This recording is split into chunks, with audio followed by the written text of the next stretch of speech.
Bonjour, je me présente tout d'abord, je suis Ramzi Farhat, je suis docteur ingénieur en informatique et spécialiste en développement mobile. Et pour cette vidéo, en fait, je vais surtout présenter des aspects relatifs au marché du mobile.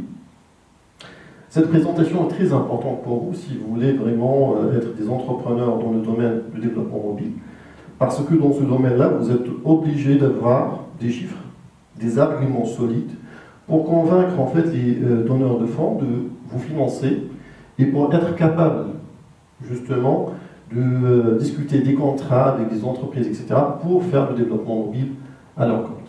Donc ça, c'est très important d'avoir des chiffres. Alors, nous, on va vous donner des chiffres, des indicateurs, révélateurs, bien sûr, de la réalité du marché, mais en plus de ça, bien sûr, il faut toujours être à jour. Donc, il faut toujours chercher l'information, les données qui sont à jour. Alors, on va commencer par les aspects quantitatifs. Et le premier aspect quantitatif, en fait, c'est le passage à l'échelle rapide dans le cadre de développement mobile. En fait, les tendances sont en train de s'inverser. On va voir déjà ça dans plusieurs indicateurs. Mais il faut dire qu'aujourd'hui, on a des milliards d'utilisateurs mobiles. Et donc, on a énormément de clientèle potentielle. Ça, c'est extraordinaire. En fait, les chiffres parlent. La moitié de la population du monde est abonnée au mobile. C'est extraordinaire. Et ce qui est très important, c'est l'évolution. Parce que parfois, on craint que les chiffres vont changer de tendance, etc. Mais les prévisions sont vraiment très optimistes. Si en 2014, on a 3,6 milliards d'abonnés, là en 2020, il semble qu'on va avoir 4,6 milliards d'abonnés. Donc c'est extraordinaire. Également, on peut voir dans ce graphe ici que justement le nombre d'inscriptions dont en fait des utilisateurs avec les opérateurs mobiles avoisine carrément le nombre de la population mondiale. Donc on a en fait à peu près on avoisine les 7 milliards d'abonnements. Ben, c'est tout à fait logique, bien sûr, même si le chiffre est un peu étonnant, puisque on se retrouve avec des utilisateurs qui ont 2-3 abonnements à la fois. Donc ça compense le nombre de personnes qui n'ont pas d'abonnement carrément. Ajoutons à ceci un autre indicateur vraiment parlant et vraiment très intéressant, c'est l'inversement de tendance à partir de la moitié 2012 en termes d'usage d'équipements informatiques. Parce que les équipements mobiles, je parle de smartphones, sont finalement des équipements mobiles, des dispositifs informatiques. Et dans ce cadre-là, vous voyez très bien qu'à partir de la moitié de 2012, en fait, on a vu que le nombre de smartphones utilisés par 100 habitants a dépassé pour la première fois le nombre de PC utilisés par 100 habitants. Donc, premier device, premier équipement utilisé actuellement pour se connecter à Internet, pour des usages de divertissement ou autre, ce n'est plus le PC, mais c'est les smartphones. Également, on remarque également une montée très importante d'usage des tablettes, qui est un autre dispositif mobile.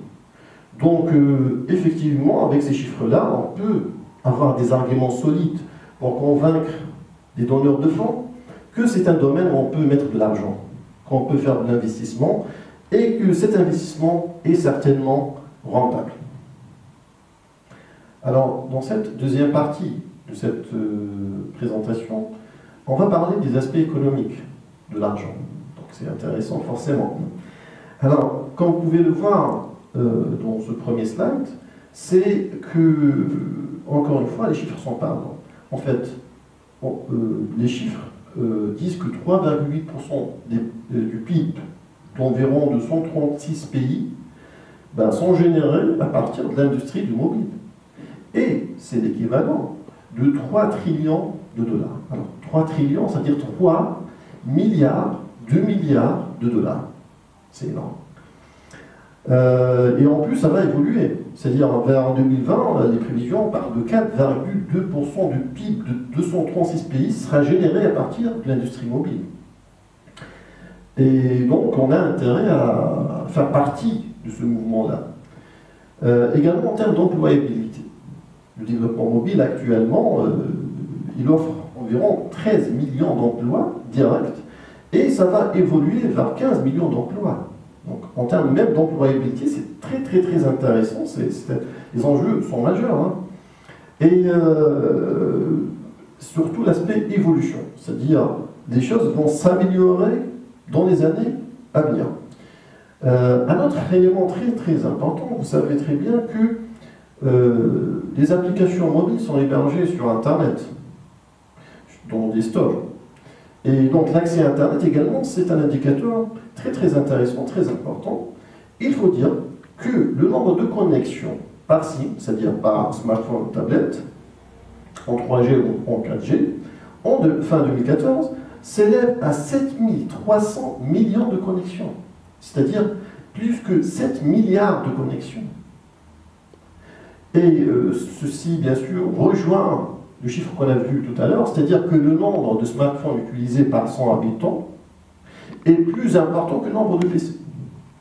Donc les choses prennent un sens. Donc l'évolution est claire et nette, que ce soit en termes d'argent, que ce soit en termes de nombre de connexions. Donc quantitatif et qualitatif en termes d'argent. Donc ça, c'est pour les aspects économiques. Dans cette vidéo, donc, on a présenté des chiffres qui parlent de la réalité du marché du mobile aujourd'hui et qui donnent également des prévisions pour les prochaines années.